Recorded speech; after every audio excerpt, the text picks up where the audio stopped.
L'homme bondit en avant, mais il marche accidentellement sur le pont suspendu et le casse sous son poids. Il évite de justesse la chute dans l'abîme. Au moment où le groupe retrouve son équilibre, un babouin saute sur le pont.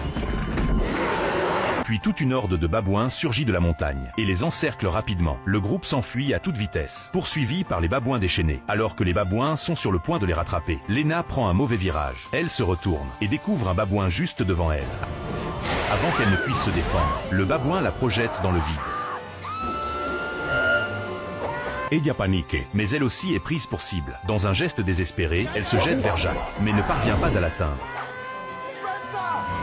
Heureusement, le pont suspendu amortit sa chute. Au moment où elle glisse, elle entraîne le babouin avec elle dans sa chute. Elle est rattrapée in extremis par le pont suspendu, mais un babouin lui attrape le pied. Elle a beau se débattre de toutes ses forces, le babouin ne lâche pas prise. Juste au moment où le babouin s'apprête à la mordre, Jacques saute à son tour. Il repousse le babouin d'un coup de pied, mais à peine debout, il se retrouve encerclé par les babouins, attaqués de toutes parts. Les deux utilisent l'élasticité du pont suspendu pour le balancer. Tous les babouins sont projetés dans le vide, mais Jacques a mis trop de force, et Ella est éjectée à son tour. Par chance, elle atterrit du côté de Lena. Avant même qu'elle ne reprenne leur souffle, l'armée de babouins revient à la charge.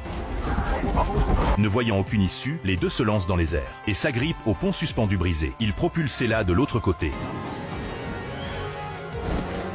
Lena bondit à nouveau et repousse les babouins d'un coup de pied. Elle finit par atterrir saine et sauve sur le sol.